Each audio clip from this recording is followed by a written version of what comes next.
if you're spending money and investing, you want to do everything that you can to keep your customers and keep them happy. If a contract's worth $600-700 a year in revenue, it might take $1,000 to acquire an account. So you might not be profitable until year 2, year 3. So if you can't keep your customers, if you can't retain, then you're screwed. You're running a charity. Well, very excited to have Dusty Williams on today. Welcome, Dusty. Hey, thank you. Thanks so much for having me, man. It's an honor. Well, listen, I have a local celebrity on, so this is this is my honor. And Dusty's a serial entrepreneur. I mean, brand marketing. I mean, you definitely have an incredible reputation, Dusty. I mean, everywhere I go, everyone that knows you, they're like, you won't meet a more kind human in this world. And so I got to give you credit just before we start. It's not Thanks, many man. people have that reputation, so kudos to you. Well, likewise, that's everyone says about you. So you're definitely a hero and someone that I've always looked up to, man. What you've built and what you're doing, the way you do business, the way you nurture and take care of relationships. So thanks for letting me come on and chat, man. This is exciting. Yeah, I'm very excited. So, just as we'll get into some of this, but Dusty, you've been incredibly successful. You built some amazing brands and businesses. A lot of people know them throughout town. Very successful. I mean, as I mentioned, you're a serial entrepreneur, so someone that's extremely young that's been doing this for a long time. Maybe starting here, where does that come? Is that natural? Because being as young as you are and having created so many successful businesses, how did that start at a young age? Because most people are kind of thrown into it, whereas it's not as natural for most of us. Yeah, mm, um, I think my father-in-law always says your greatest strength is your greatest weakness, and so I think that's kind of it's 100% natural. And what do I mean by that is basically I'm an artist, I'm a creator, and that's literally all I love to do. Sadly, a lot of creatives and a lot of artists struggle on the entrepreneurial side because there's not a lot of money in it unless they find some sort of a machine or some sort of a vein to where they can be creative but also monetize. And so I was obviously super blessed to, start my career in the pest control industry where I could, basically utilize my creative skill set, my artistry, and attach that to actually driving sales and monetizing. And so, but yeah, it's 100% comes the passion, I guess, to be successful, the passion that I have to grow businesses all stems from being able to have an outlet to be creative 100%. And that's natural. I mean, my mom put me in private art lessons when I was like 8, 9 years old. I did private art for like 3 years and I hated it, but I'm super great. I'm grateful she taught me that. So, and then, I got to the point where I'm like, hey, if I want to be able to be creative, I need to be able to, build businesses where I can actually, use my God-given talent. So I woke up this way, man. God, all glory to God. I mean, he gave me this talent, and I'm blessed that I have great people around me like you, and a big network and great partners to where, some of these things have actually taken off. So But how do you, maybe I'll break this down because I think one challenge for a lot of people is if you're very creative, the implementation is really hard. And those that are mhm. really good implementers, the creativity and vision is really difficult. And so, it's pretty unique that you've had essentially both. I mean, you're very creative, but you also have really good leadership skills. When you look at building the business, I mean, I'm sure some of that's evolved over time, just understanding people and relationships and the marketing arm with the creative side as well as just the systems and operations. And I know that's what sets you apart and how you guys were able to scale to such a large level, and create an exit strategy. But, the bumps and bruises of building companies, of the operations side to mix in with the creativity that is more natural for you. Yeah. I guess I think that's what my wife's always saying. Oh, everyone just says you're creative. You create these operations, you create these machines also. And so shout out to Kayla, super grateful that she sees that in me and appreciate you saying that. So for me, it's simple. You reverse engineer and you strip it down. So and the where I always like to start is on the consumer science side, right? People always talk about driving sales, driving sales. I mean, you're in an industry yourself where, I mean, you're selling 10, 15, $20 million homes. That's how you monetize, right? And so it all comes to the consumer side of why are the consumers buying and what can we do, to make them buy. You become invaluable to the world. You become invaluable to your business when you create the ability to contract and to drive sales. And so if you're a creative out there and you're trying to say, well, how can I be creative? You have to reverse engineer this. You have to look at what can I do? How can my creative drive sales? And I could break that down. We could talk about that for hours, but that's basically it. And you've done an amazing job of that. Obviously, like people probably at this point don't balk at your sales because you've created on the consumer side. It's like, hey, I don't really care. If my budget's $10 million, I'm going to use Brad. Whatever the fees are, they are, because I understand what I'm going to get. And you bring that. I mean, you're selling peace of mind. You're selling consistency.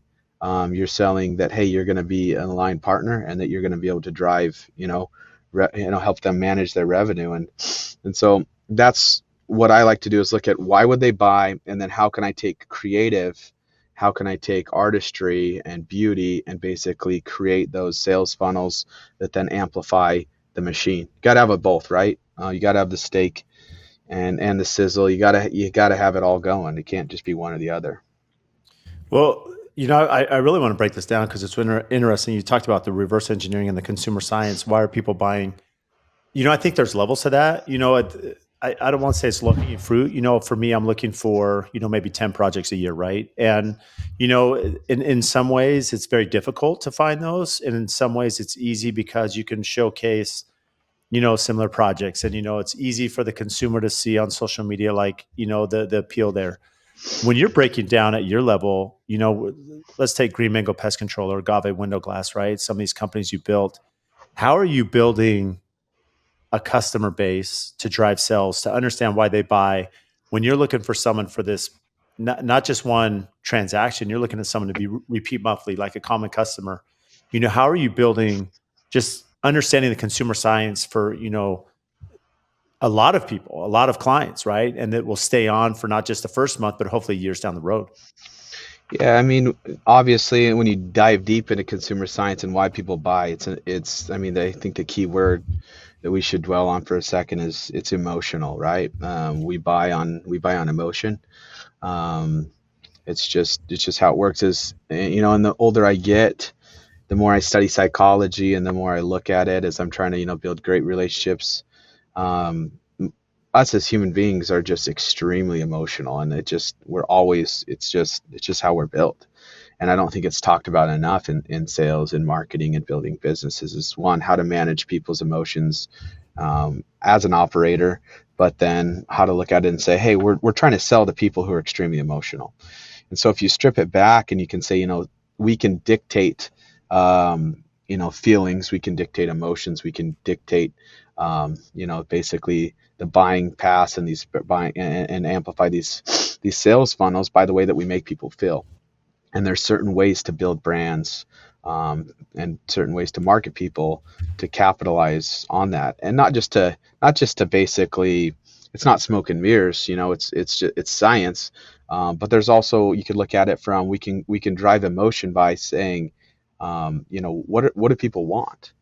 People, sadly, people will go for whatever they want. People will go after the things that they like, and it's very easy to say, how can I create a project? How can I create a business? How can I create, sales funnels that give people what they want? And I guess that's been, I think, one of my biggest, God-given talents is when I built Green Mango. I just basically said, dude, this industry hasn't been touched in 20 years. I said, me as an OCD creative, I'm like, I don't want these trucks to my house. I don't want, a some janky guy wearing, some janky uniform with oil dripping out of his truck on a 1994 Toyota Tacoma. Like, what do you want? Imagine it. Use your creative ability to say, what is the absolute, what's your moonshot? What's the dream, contractor for a luxury home? What's the dream service company? And you got to have the huevos, and you got to have the energy and the resource to say, now I've created that. Now I'm going to go build it. I'm going to go create it. And if you're not creative, who cares? Go. There's tons of creatives out there who want to work for great operators, who want to build the dream.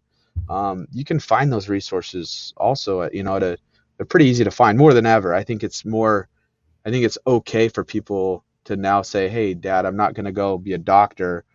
I'm going to be really good at building sales funnels on Facebook, or I'm going to go, buy a red camera and go be a content creator. So, I mean, there's no excuse anymore. Well, as I've watched your brand, and this is before I knew you, Dusty, of course, and maybe to again give you credit on the branding element. here in Phoenix, it's pretty common. There's a lot of pest control, bug control companies, right? There's a lot of competition. Um, it's a great service, right? It's something that all of us want. But I remember seeing Green Mango drive around. Trucks look totally different, right? People in their attire as they get out of the truck, like the whole professional operation, if you will. So that visual aspect, the branding, is really that appeal. And there's a few parts of this, as you mentioned, that you have not only the look, like let's change the look. Let's have people that look the part, that have the branding, have the company logos. The trucks in their matte finish and that green finish, right? That really stick out on the road. And then, there's an element to that as far as external goes, that you're looking at the operations, performance. Are they showing up on time? How are we, delivering on, hey, we're going to be there in this window, and we show up so the customer's aware. And then you have that customer service arm, right? Now, and we can get to internal stuff like how you maybe, are creating, retention and bonuses and salary and all these things with employees. But as far as external, you're setting yourself apart with shaking up the industry from a branding aspect, and then you're performing with the customer service. How long did it take to really get because there's an investment. Like if you're going to invest in vehicles and apparel and again, branding on different, whether it's the radio and social media and these other elements that you were doing, their startup costs, was there fear in that? How did you put Oh, yeah. together this investment to, really fulfill your vision? Yeah, there's so much fear. But scared money don't make money, right? You have to. If you believe in yourself, if you believe in it, then it works, and it works every single time when it's aligned. When the machine's built, I always give the analogy: building a business is like like a Swiss timepiece or like a symphony. I've never been to a symphony. I should go because I use this analogy so much. But I mean, if I'm in the symphony in whatever New York or wherever the greatest one is, I can only imagine the cellos and the violins and the amphitheater and the acoustics and how it's just such a complete full sound. And maybe I shouldn't go because I'll be disappointed. But basically, I can only imagine how every single level there's depth to it. And so I think from an operational standpoint is, hey, once you build that machine, then it's easy. Then just go on and go amplify it. Don't be afraid to go execute it. But yeah, there was so many. Me and Cam sold 100% of the business back to his dad when, this was like 15 years ago. He held our note just because we needed cash. No one would give it to us. So we were willing to say, hey, we'll take 100% of the business, sell it with a guaranteed option of buyback at certain rates when he got his money back. So, you can't be afraid to risk it all. I've risked it all multiple times, and I'm on my 8th life, so I got maybe one more shot. So, but you can't be afraid to make those investments. But there's different levels to marketing. If you want to dive into basically, there's so many low hanging fruit. And one thing that I like that you said, you were going through a lot of the very apparent touch points. Mm-hmm. That's the sad thing that I see companies do a horrible job on is, let's just say there's 10 things that are low hanging fruit.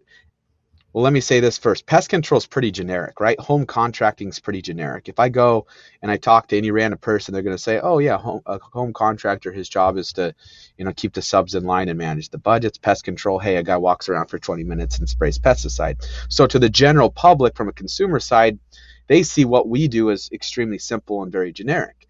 And so that in essence is there's very few things that you can already do to differentiate. So if there's 10 to 15 low hanging fruit, like the flyers you leave behind, the hats, the merchandise, the truck, the customer experience, the tones, the scripts on the phones, the actual operations, the uniforms, all these things, like you only have so many key differentiators to begin with. So I was always at a point where I say, okay, here's my 15 differentiators. Come hell or high water, I'm going to maximize those without a doubt. I'm going to make the best of every single one of these because there's only so many ways to differentiate a generic service. In addition to that, I think one of my gifts that God gave me was, hey, I'm a dreamer. So then I'm going to go create other opportunities to differentiate. I'm going to partner with professional athletes. I'm going to do food drives. I'm going to give a truck away. I'm going to do all these different things because I'm not satisfied with just those 15 generic touch points. I'm going to go create more. Hey, I'm Brad. I'm going to go, do all these. I'm going to win all these awards. I'm going to go build an incredible podcast. I'm going to do all these, amazing things in addition to just being a contractor. And you're going to get hate for that, right? Or go stick to, Brad, why aren't you walking your houses right now? Why are you on a podcast with some little bug man who, they're just going to ramble on about things? But that's the thing. Like, you can't be afraid to go after these things and chase a dream. And I revert back to that symphony, to that, to, to a watch, right? There's so many gears in there. When everything's aligned and when you can build solid operations, and I've had great operational partners who let me go and do those, and everyone that talks to you and that talks about your project managers, they're always like, oh yeah, that Todd guy, he's amazing. This guy, that guy. It's like, so I mean, if you surround yourself with really good people and focus on operations, it alleviates either budget to go hire incredible creatives, or it also allows, people. As a founder of the company, I was able to say I'm a founder and I'm great at building, operational flow and handing it off. But then I was able to break free because, Cam and some of these other partners I used to have would just go kill it on operations. So It's incredible. I mean, just the knowledge and breakdown, from the differentiators and how you optimize those and then add it to them. The one comment you made at the beginning that was really interesting to me because when you think about entrepreneurship, any business, I mean, there is a lot of risk. There's a lot of work. I mean, a lot of people may look at, oh, Dusty's done well. It's this great life, but it's that common saying, they want what you have, but not what it took to get there, right? And so there's so much risk that gets to, and you can't be risk averse. You said scared money doesn't make money. That's a comment you made. But going back to the buyback, I think that's really interesting. And without getting into the ins and outs of the deal, what did that structure look like at this time, this pivot point for you and Cam as you're building your business and you're like, okay, to get to the next level, we need to give 100% out with an opportunity to buy that back with interest. Why did that come about? And how did you and Cam look at each other and be like, hey, we got this. We're going to go build this bigger and we're willing to invest in this because we know, what the final outcome will be. yeah, I think first of all, I think it's your mindset. I think some people are just satisfied at, hey, 5, 10 trucks doing 4 or 5 million in revenue and providing for their family. And I tip my hat to those people. There's nothing wrong with that. That's the American dream. And I love people who want to do that. For me, I just think I've always been a dreamer, to where it's like, hey, I knew that I wanted to, build the largest service company in Arizona. I knew that the level that I wanted to go. And so it was never a question of like, it doesn't matter what we got to do to get to that level. We're going to take every risk. And there's ways to hedge, right? I think that's something I like to do. You can hedge, and I see a lot of people like, oh, I want to go do that, and I want to do this, and I'm like, dude, well, you're not on a path where that can work because you're taking ridiculous risks. There's a smart way to do it. There's CPAs and controllers who can model things out for you. Um, if you're going to go risk it all, you need to you need to have a nice hedge. You need to understand what you're doing. For me, it was always the misunderstanding that I think that the banking and the finance industry has about pest control is it's contracted residual and the retention rates are super high. So we sell contracts, and no one wanted to let us, leverage that revenue. They just basically looked at it as, they don't value it. And to me, that's silly. And so what we did is, we were able to convince, Cam's dad to say, hey, these contracts have substantial value. They're trading at, 3 to 4x. You can make a phone call to a large, to a pest control organized company and they'll buy them, but banks don't care about them. And so that's why I felt comfortable saying, hey, these contracts have value. I can always, we can always fire sell them and get rid of them because it's passive residual. So that made it a lot, easier for us to do it. And honestly, Brad, I'm the kind of guy, just no matter what it takes, I just feel like, I mean, I love the word grit. It's just, we get the right group together. It's like certain guys, it's no matter what, you're going to get it done, find a way to get it. So if you don't have that internally, if you don't have that mindset, then I can see why people would take a little bit more of a conservative approach. Well, I love the word hedge. And you mentioned that, there is grit involved. There's something Disney's interesting to me, and their philosophy is you hire slow, you fire fast, right? And so in other words, you may have how that applies to business and entrepreneurship. In your case, Dusty, you may look at, hey, I have all these ideas how I'm going to build business and start a new business. And at some point you may, you're doing your due diligence, there's money invested, but there may come a point where you're like, hey, I need to pull the trigger, like, or pull the plug. This one's not working. And the reason I bring that up is you and I have been open. I mean, you've started, agave, mango, pest controls we talked about, coconut cleaning that had these incredible brands. Like they're so unique. And then you had pineapple pools, right, for a while. How does it go from, okay, we have these three arms, they're crushing, we have the branding down, we have the colors, we have all the different marketing differentiators going.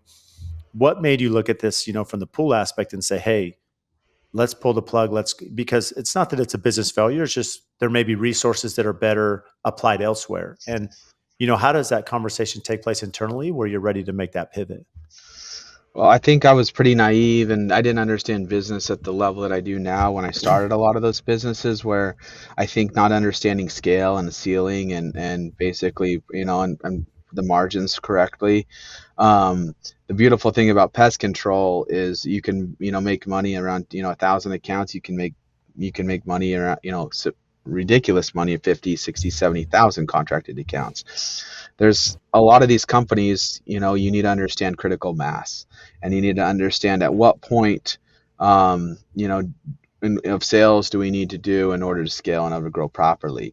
And in like a pool service, they do really well around like 3 to 5 trucks, right? With owner operator, he can go out, he can change the pool filters, he can upsell.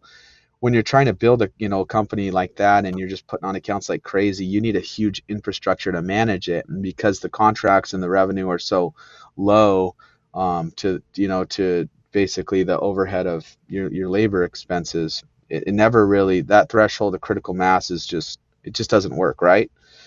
And so I went into it not understanding that as well as we should. We were successful. We grew to the second biggest pool company, in Arizona in like 24 months. We were massive. And we're just like, you know what, like opportunity costs, like for the amount of work that it takes to work for a $90 pool contract, our resources and time could be spent elsewhere. So I think that's the advice to anyone that's going to listen to this is like understand ceiling, understand scale, understand, hey, what's best case scenario? What's worst case scenario? Is it profitable at every level? What does it take? What are we going to have to invest to build this machine to each tier? And then it gives you more of a clear path. I kind of went to some of those blind, but I learned so much. I'm grateful.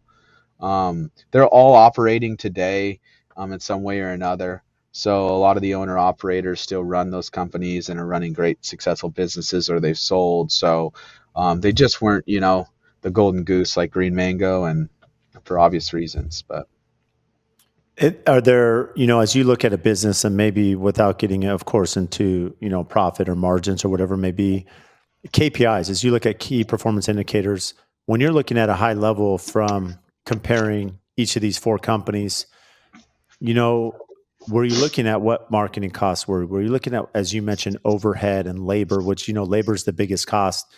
What were some of the KPIs that you would look at just to say, is this business healthy? Is it not healthy? And this allows us to know where to put, our strength and energy, and of course the finances behind it. yeah, I mean KPIs at the employee level, obviously. I mean we have everything in service is there's retention on the service companies that have contracts, right? If you're spending money and investing, you want to do everything that you can to keep your customers and keep them happy. Because a lot of like for pest control, for instance, if a contract's worth $600-700 a year in revenue, it might take $1,000 to acquire an account. So you might not be profitable until year 2, year 3. So if you can't keep your customers, if you can't retain, then you're screwed. You're running a charity. And so for us, it was always, what can we do to keep retention up? Like in carpet cleaning and some of the other companies, it's always, upsell, customer service type stuff is huge. I mean, in a carpet company, for instance, you need to have incredible sales reps in there. They go into a job at $99. They're trying to upsell it to $300-400. Hmm. And so and that's what I loved about every one of those service companies that we were running. Everyone was a little bit different in how we were managing it, the KPIs and so on and so forth. But from a modeling standpoint, from the top, from finance, I mean, what it really came down to us at service because we're dealing with a lot of lower, I guess you could say lower ticket stuff. You're dealing Hmm. with bidding out a $800,000 pool, right? We're trying to get at an $80-90 service. So it all Hmm. comes down to basically our acquisition costs from a marketing perspective. And so Hmm. we definitely would set quarterly budgets to where, we had to acquire if I was going to spend $2 million, we had to, our acquisition cost was everything. That's basically if I was acquiring at a certain level and we were retaining at a certain level, then we know it would pencil. And the greatest thing about I think what our marketing team and everything built was our referral rate. And I can't. You don't. I don't think you do a ton of marketing, if any, like direct to consumer marketing. If I'm because if you Right? work It's with different. Brad, yeah, if you work with anyone, for you, your greatest resource, I'm sure, is word of mouth. Hmm. And I think that's gonna be the greatest. That's the greatest indicator of how your businesses are doing, in my opinion. And yeah, we were on the radio. Yeah, we were spending millions of dollars. We were killing it on many levels. But every single year, our number one lead source was actually word of mouth, was customer referral. I think one year we did over 2,000 contracts in a 12-month span from a referral standpoint.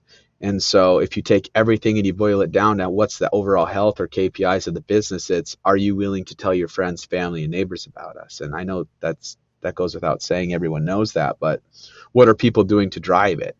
You've heard the saying or seen a post, oh, your greatest way that you can tell us you care is by telling your friends and family. Like, but what are we doing to drive referrals, right? What are we doing to make it easy? What are we doing to make that process seamless? Like for the company that I'm building right now, I mean, we're creating an entire app and platform just so people can share information about their business and refer us, because a referral needs to be extremely easy. But I think that's one where we hit it out of the park with the home runs. We hit a home run with that one on service side. And I mean, and it's a testament to you. Like anyone that comes to me, I get asked all the time, "Oh, is Brad the real deal? Is this AFT, this, that?" And I said, "Dude, no one's better. He'll take care of you." Um, so I mean, if that's what the type of narrative that you can dictate, then I would double, triple down on that all day. Now, and I appreciate that, Dusty. As you think about exit strategy, because I want to get into some of the new ventures you're doing, and just again how how much you give back, and how much of a mentor you are to so many people in the industry. Exit strategy, was this something that was early on? I mean, when was the point in your career that you started looking at you and Cam and say, okay, what is the exit strategy? Do we plan on selling this? Do we plan on building it, to sell to, you know, a VC or another business?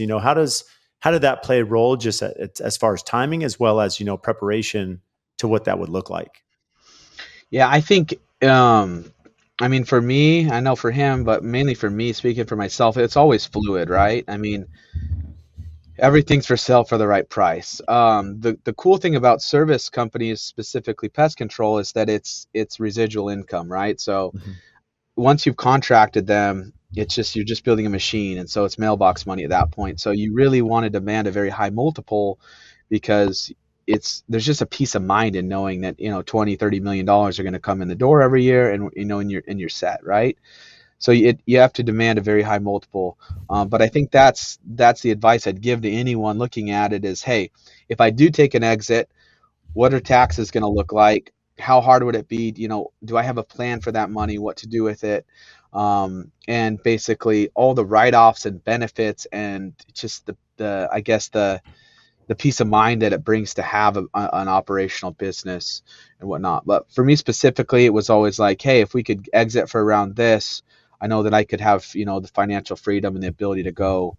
I never want to retire. That's just not, if I'm not creating, I'm not happy. So it was always, hey, I wanted to be able to go dive into some of these other ventures and go execute it at this level. So, and having a good pulse on the market. I mean, values change, multiples change every day.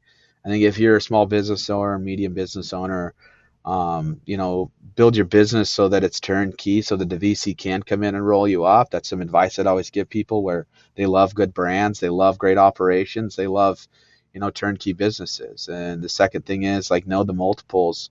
Don't be afraid to shop it. Don't be afraid to know what's going on out there. So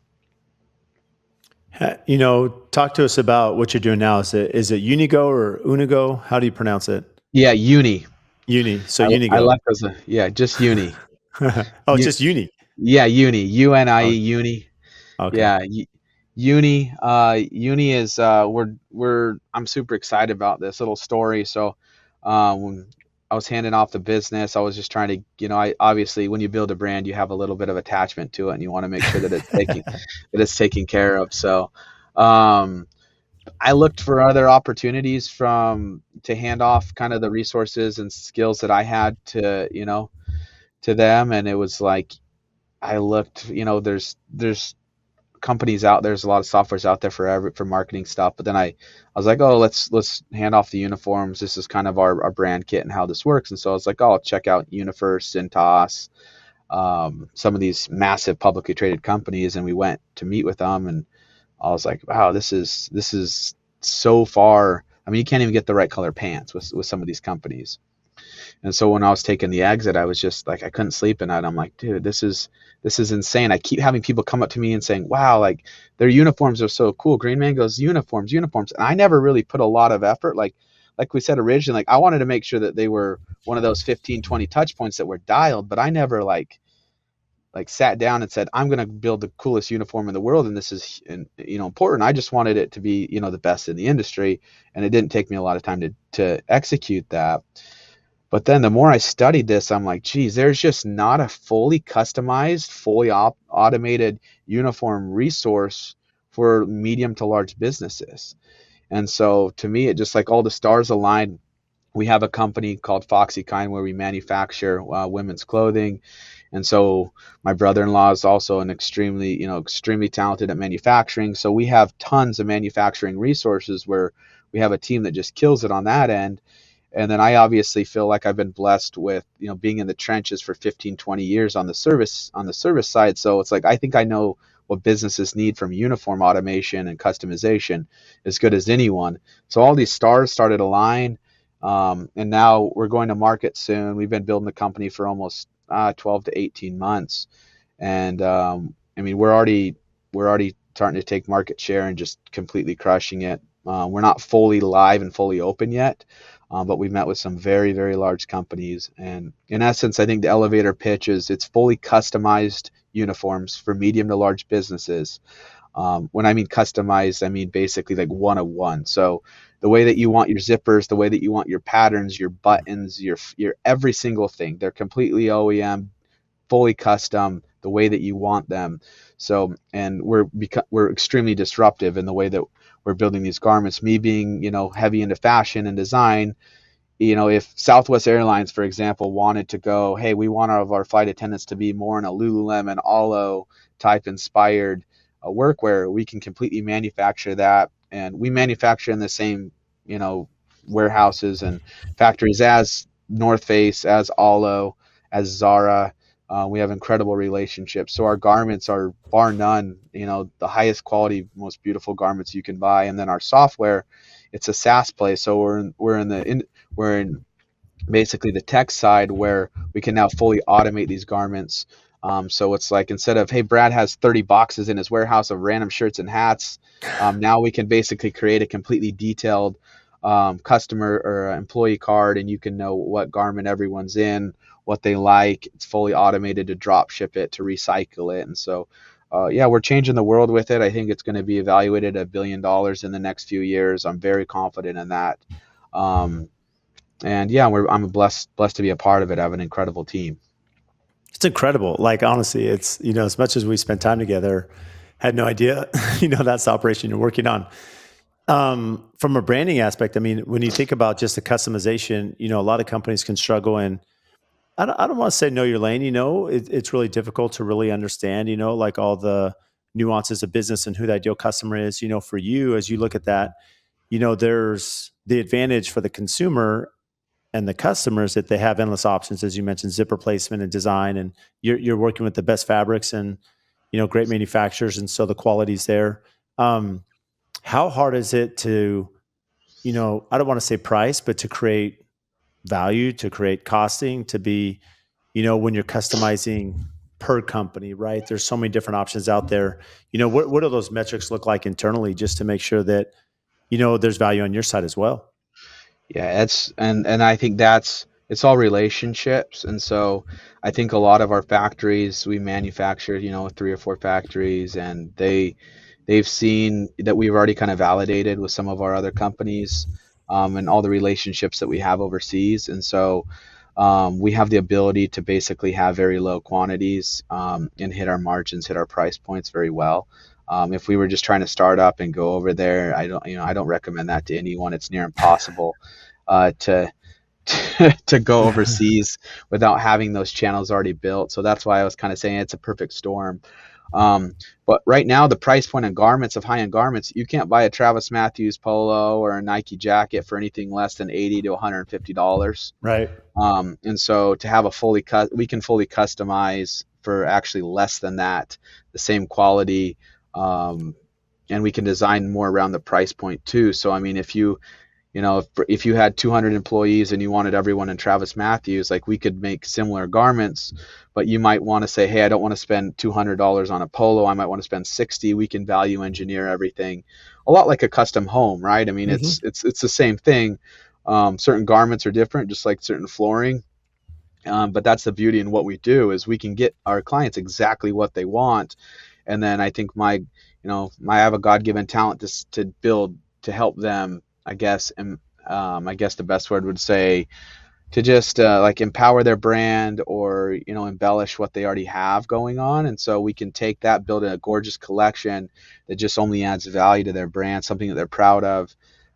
Something that's like a Cintas Universe model, Brad. That they Hmm. keep Yeah.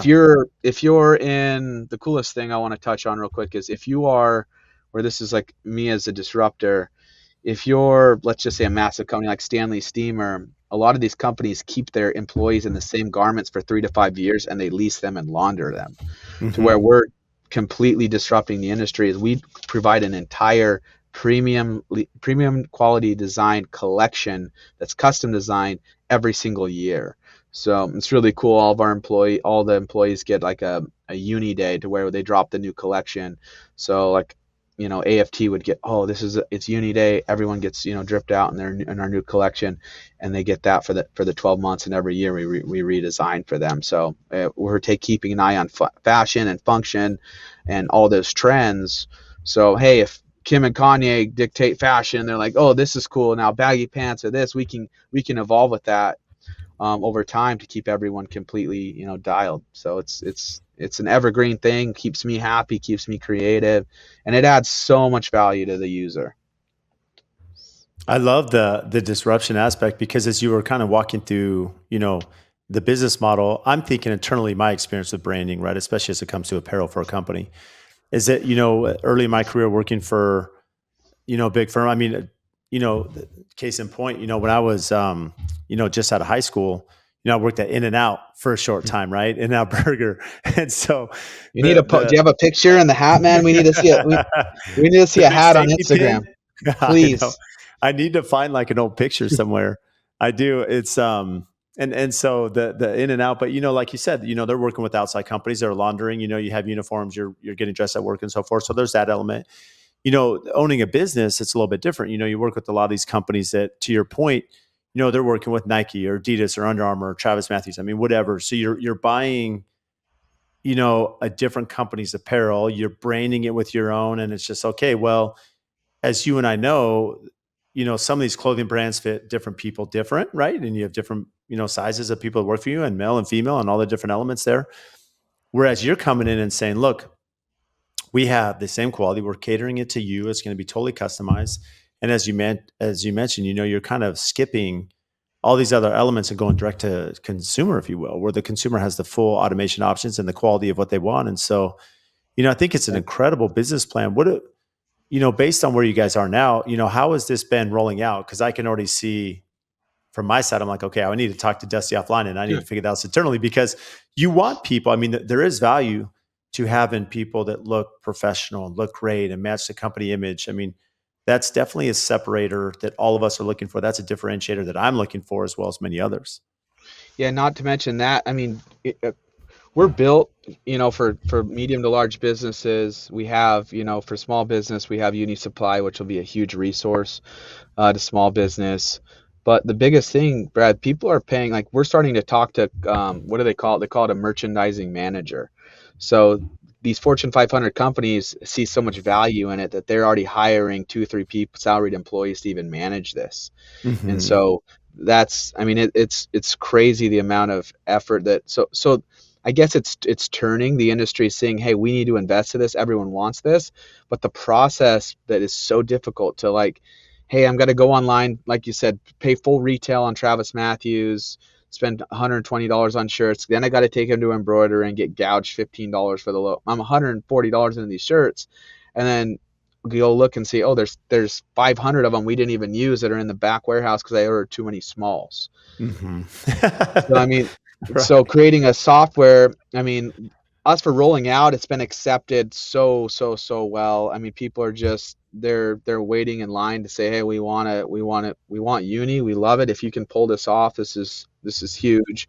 The biggest thing for me is I'm, a little bit probably too much of a perfectionist. We're pouring tons of money into our software because I want when Brad fires an employee to go on and be able to recycle his uniform, make him turn it in, drop ship to his house. Oh, your guys get their hats sweaty. I want to be able to drop ship them new hats every quarter and have everything automated on our app. And so I care more about the software and us being actually a SaaS company than just being we're not a merch company. We're a uniform supplier that's fully automated from our software. And so there's so many moving parts to that. So we've soft rolled out some people. They love it.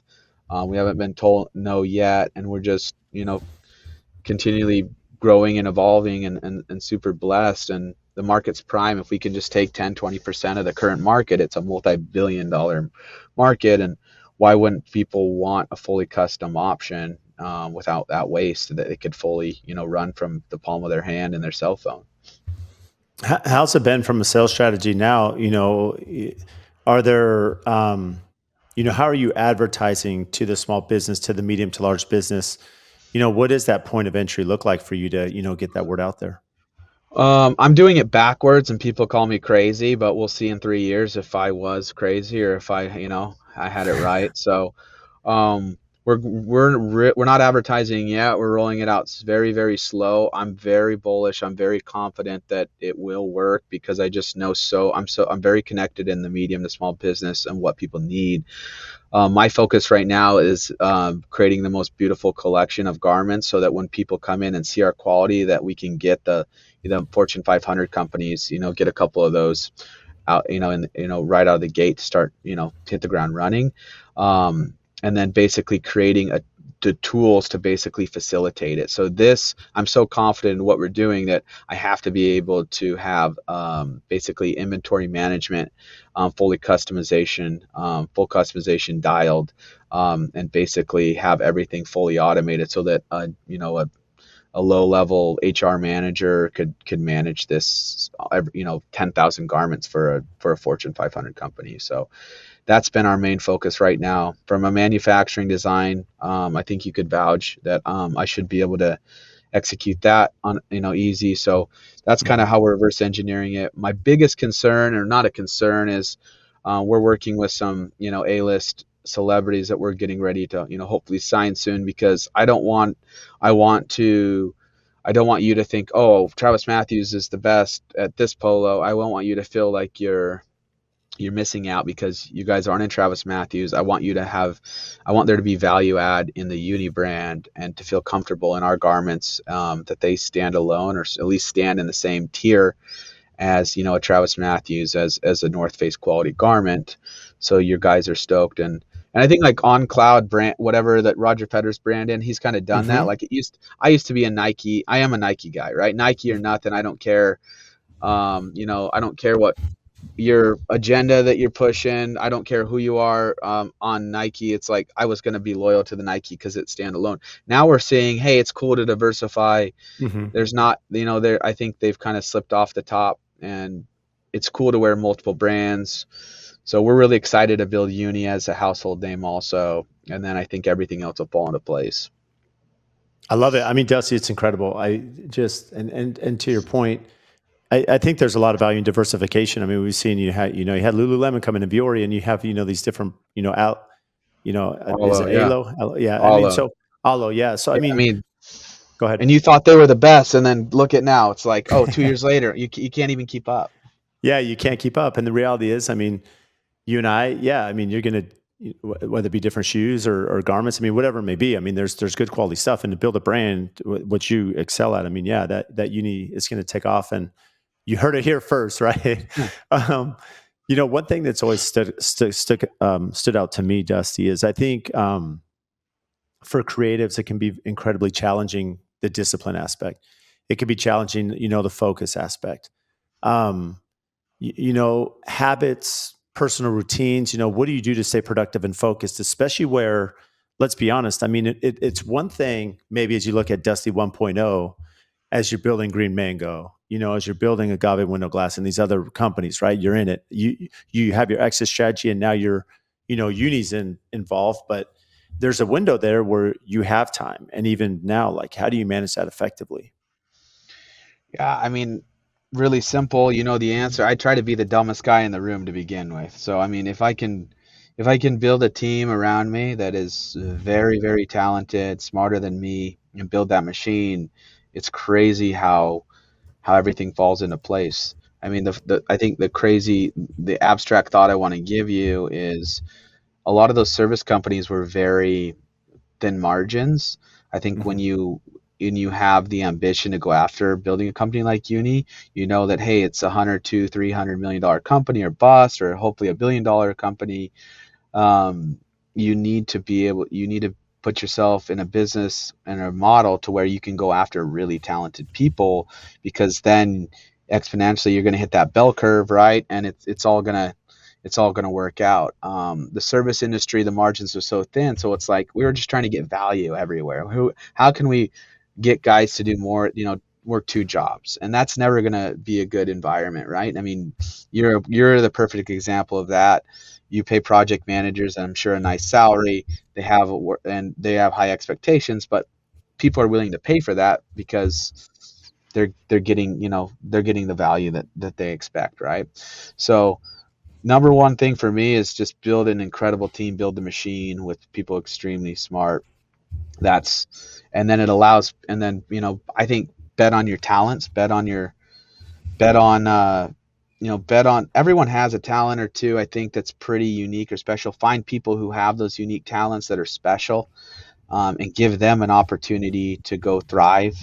I'm obviously a little creative and artistic, and so if I build my team and I get my operations in order, I can go design beautiful garments. I can go, work with some of these celebrity athlete relationships that I have, and go maximize those. So I mean, that's another huge thing. I see too many owner operators running around doing seven jobs.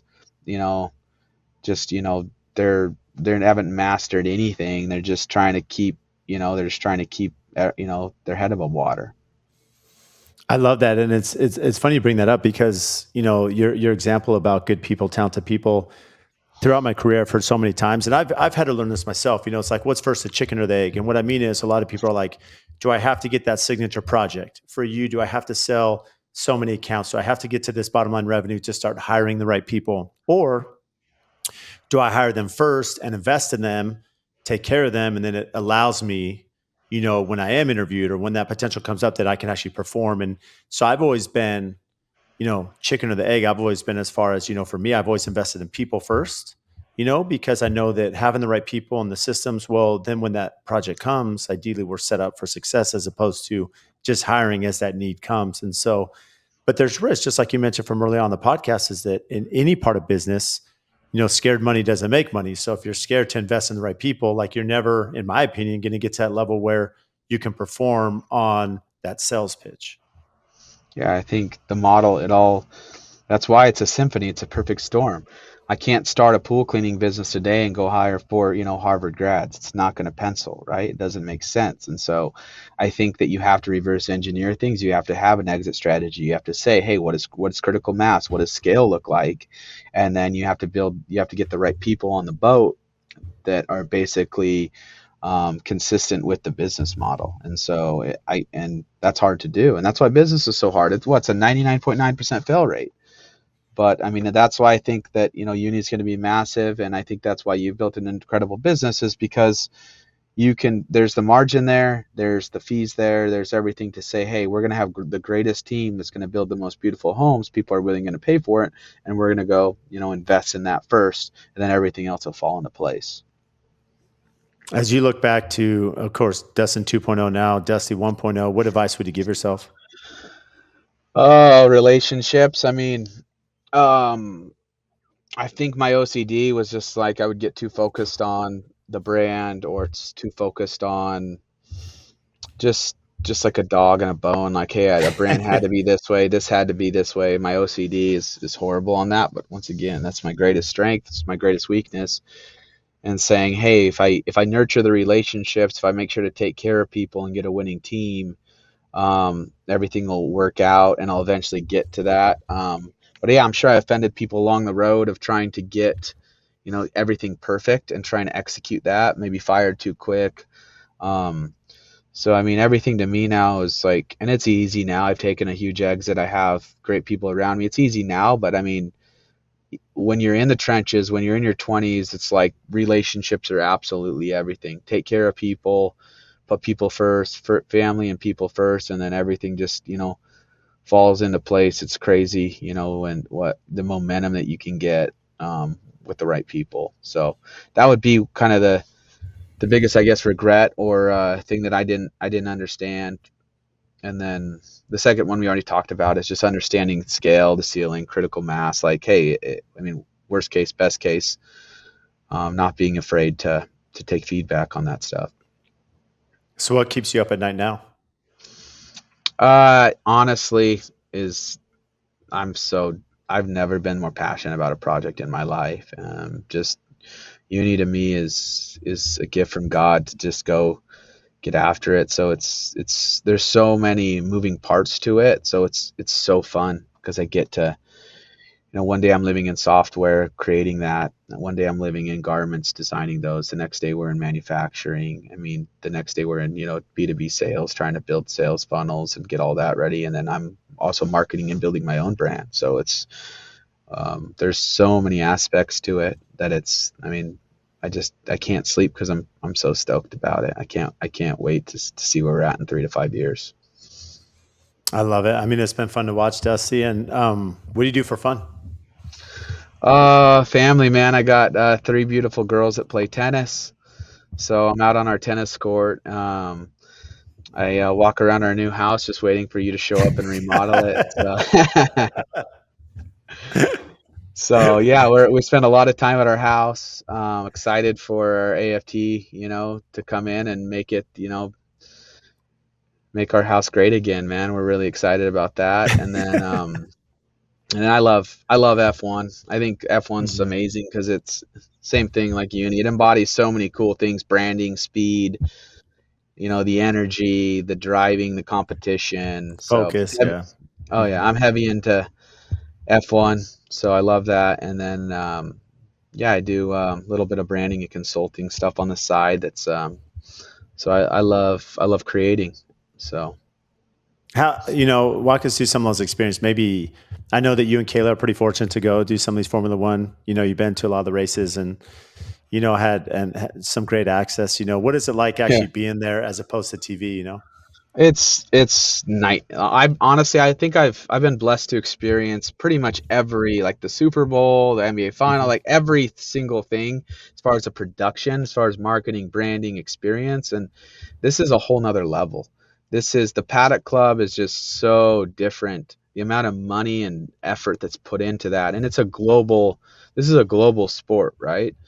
So seeing the amount of, I'm always mesmerized by the production, what brands are willing to spend to have a suite in these, and the Michelin quality food in these places, and then seeing that, I think like Team Mercedes, actually, what people don't realize, the F1 team itself, I think, has over like 2,200 employees that is 100% dedicated. This isn't the car manufacturer. This is Mercedes-Benz F1 that are completely dedicated to one thing, making that car the fastest car in the world. And so talk about synergy, talk about building a team and their KPIs and the things that, Hmm. they have to do. I mean, they're spending $5 million on, altering the front wing so that they can pick up, zero point 0.2 seconds of less drag, and then that changes every single, circuit because the circuit changes. So it's an incredible experience. But yeah, I mean, if you have the means to go in the paddock, go do it. If you just want to learn about it, the Drive to Survive podcast or documentary on Netflix is incredible. It's only 10 teams on the grid. So there's F1's 10 teams. That's it. And they all have two drivers. So it's the only thing in the world that's that small.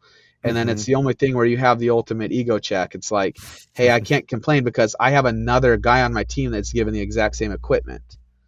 So it's just an incredible team sport, the adrenaline, everything. Yeah. No, I love it. I love it. I love sports. I love competition. I love seeing people win.